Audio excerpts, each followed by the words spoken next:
right. Hey, how are you, Stacy?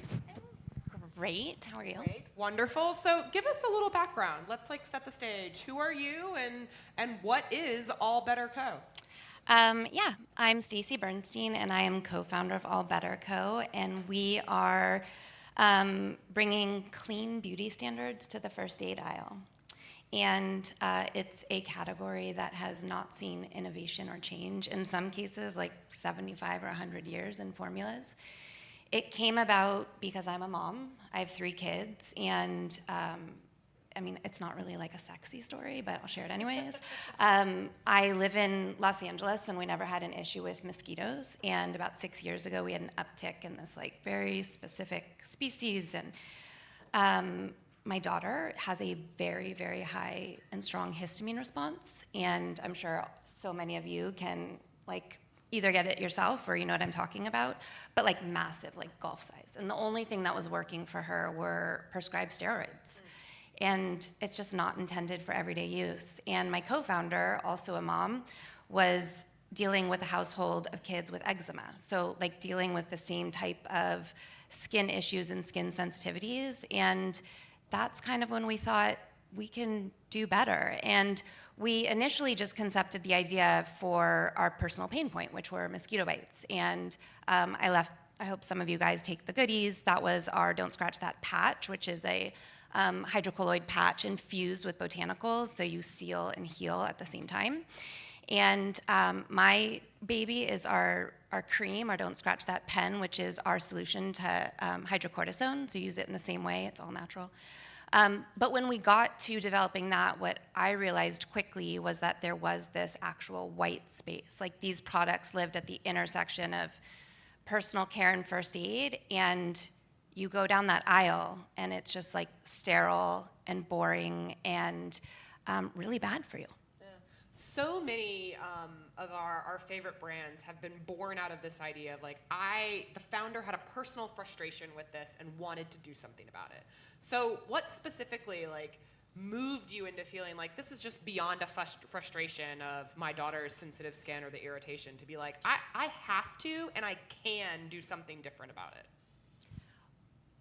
Well, I'm an entrepreneur. I've been in a version of marketing. I'm a storyteller. Brand is everything. And I think I always knew that I wanted to have a tangible product. So that was one piece of it for me personally. And I think ultimately it was truly, I'm a research geek, so just diving into the numbers and seeing this industry and looking at other brands like The Honest Company or Genexa or brands that are really changing the game, and that white space, it was just so when I started to see it, it just made so much sense. And why haven't we done this? And we talk so much as a society what our skin from here up, right? And now a lot what's going in our bodies, but our skin is our body's largest organ. So why are we not talking about that? And why are we not doing better? Why are we not putting better things on my body, on my children's body? And it also turns out, I'm part of the sandwich generation, so I'm taking care of my kids, but also starting to deal with my parents, my aging parents. They have the same type of skin. And so I felt honestly, it was a no-brainer. And then I'm not gonna lie, the money. It's a really, I really think that we're, sitting on a $400 million, $500 million, dollar idea. Well, as a focus group of one whose daughter uses Band-Aids like stickers, I can confirm that we spend a lot of money on Band-Aids. Yeah, drawers. I want to see all of your drawers because I know what they look like. Yeah. So as you started digging into the first aid industry, right, you're a research nut. What else did you find out about that industry that was really ripe for innovation, that it wasn't just about better for us, it was better for the environment, right? What did you discover? Yeah, ingredients. So sitting with a lot of chemists and formulators and realizing that there's just so much filler and junk in what we have, and that truly nature provides us so much of what we need, and actually so does our own body. So, right, we have our everything spray, which is a hypochlorous acid spray. Our body we make it ourselves. So really, it's just like igniting our body's own response to like create homeostasis and be in this state. And so, and just, I don't know, go back to like Band-Aids are better bandages. They are fully biodegradable, compostable. Like you can throw them in your garden and they will be gone in 3 weeks. We have over 3 billion plastic Band-Aids sitting in landfills. And those are the only ones in landfills. Like you can walk down the street and they're just sitting there and they will never, like they'll never decompose. Like they'll never go away in our lifetime, certainly. And well, on that same note, like Bandages last year, there was a huge study that came out that, over 60% of bandages on the market, probably even more, have PFAs. So we're like directly putting forever chemicals on our bodies. And so that type of information was just like, we know so much better. Why are we not doing better? Yeah. So you found this need, right? You found this need to create something that was not only better for the environment, better for us, and I think you tapped into a core segment of moms, right? They want to take care of themselves and they want to take care of their kids. So how did you go about starting to kind of reach these moms to introduce this new product and a better option? Yeah, I mean, first of all, I feel like, listen, all caretakers, but especially moms, we're like the first responders, right? Like we are like first ones on the scene, first ones to make it all better. And I think as a lot of people have talked about today, for us, we're super scrappy, we're bootstrapped, so it truly is the influencer game. But I believe that moms are the original influencer, right? Like we are communities, we're the gatekeepers of information, of product, of, where to go, who to see, who to talk to, what products are you using in your house, on your kids. And so that was really easy. And I think for us too, like I am our consumer. So like thinking through, we actually, in every part of what we do, we think as the consumer, like from R&D to then how we talk to them. So, I get my product out to as many moms as I can because they're constantly talking. But, for us, influencer is the way. It's word of mouth. That is, that's just the strongest endorsement that we can have. Well, and it's almost like an under-the-radar influencers because, like, as a mom, when I have questions, I don't necessarily go to Instagram. I go to my mom chat. I'm like, hey, guys, I need new arts and craft kits, or I need a new Band-Aid, right? Like, so it's like a micro level for y'all. We're the trusted source. Yeah. So that's the goal of the brand. Like, we want to become the trusted source of your medicine cabinet and really reimagining your first aid kit. Yeah. Like, what does that look like? And it's, again, that trusted piece is huge for us. And we really are trying to build our business with that type of integrity, knowing that moms, caretakers are going to be the ones to recommend us. Yeah. That's important to us. Well, integrity is a huge part because at the end of the day, you're a purpose-driven brand. You're sustainable and you're better for you. How do you find it difficult to like stay true to those core values while you're still trying to make money and be profitable? Because that's not always the easy way to go. Yeah, it's hard. I mean, I would say we do the best we can, and we're not perfect, and that's what we talk about. And I know we've talked about this before, but one of our main mantras is that it's progress over perfection.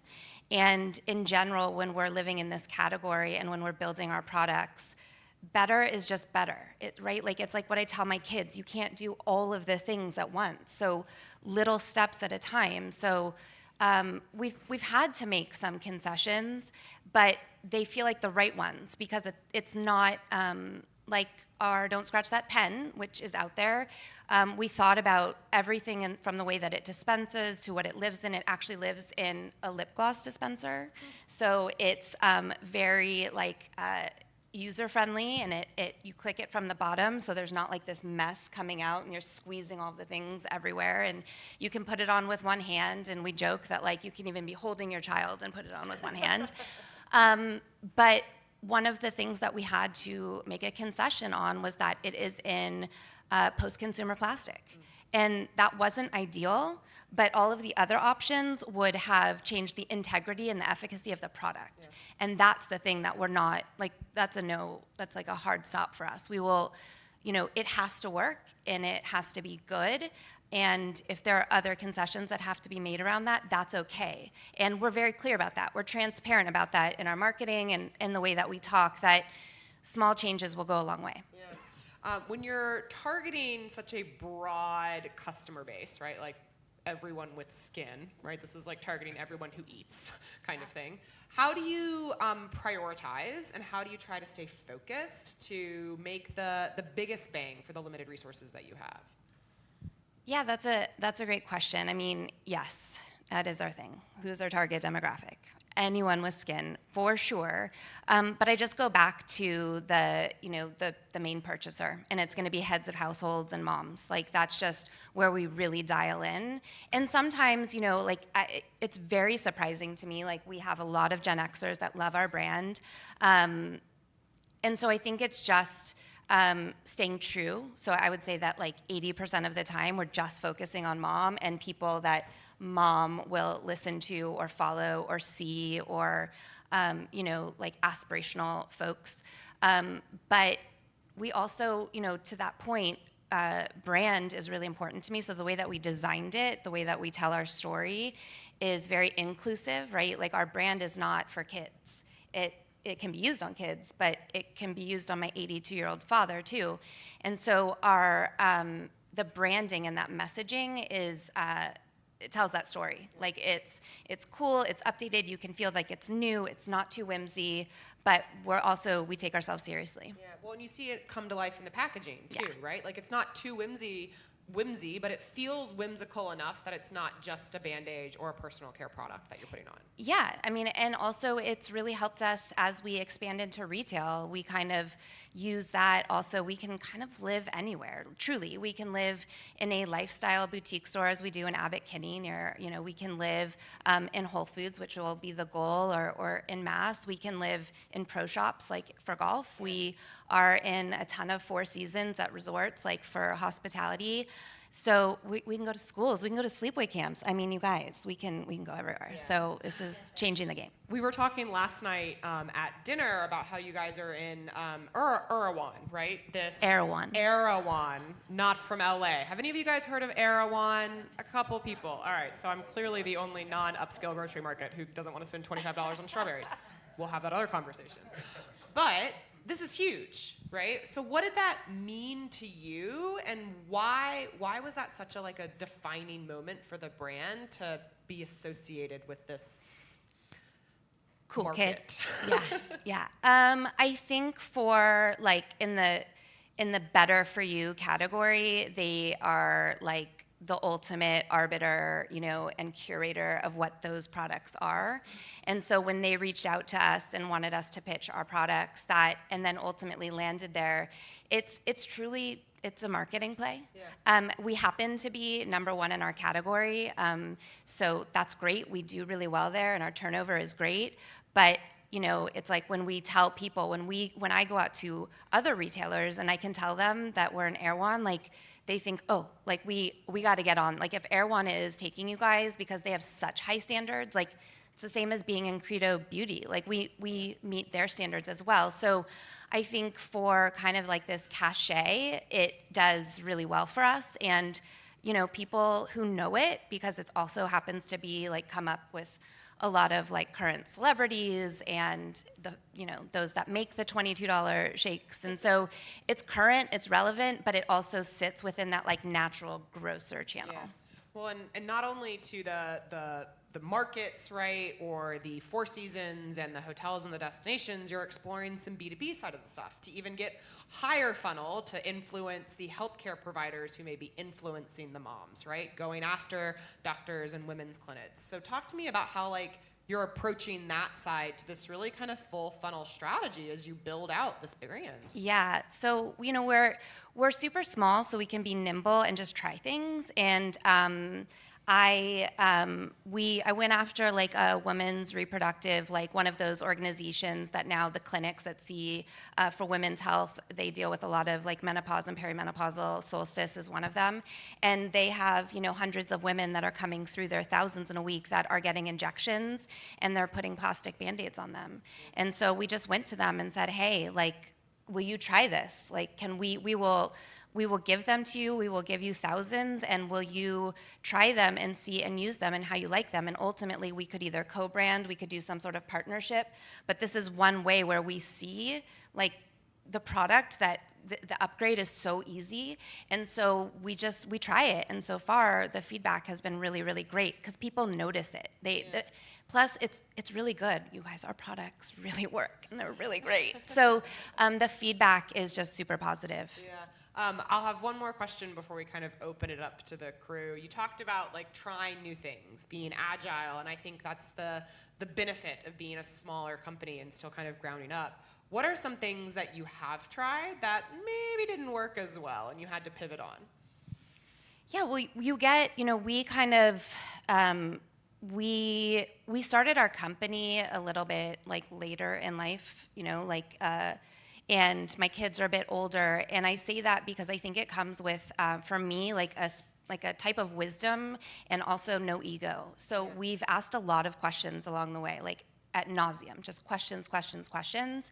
And we've also taken advice from a lot of people, and sometimes it doesn't work out. Like there have been certain platforms that people told us to get on very early that costs money, and we were too small. Like we just didn't get the type of visibility that we needed. And so trying to chase some of those ways to market, or there have been a couple of like advertising, honestly, pieces that felt like they made sense, and we sunk money into them, and it didn't work out because we really have to focus on brand equity first. Like we need brand awareness, right? Like yes, I want to go into those really big players, but I also want to make sure that I'm not going there to die on the shelves. So I focus a lot on awareness, and I think that some of those things we tried, we didn't have enough awareness to be successful. I mean, growing too fast like is a problem. Like that can eliminate a brand before it even gets started, right? Yeah, I mean, yes, and I think ultimately, like if we're just trying to scale as mindfully and thoughtfully as possible to make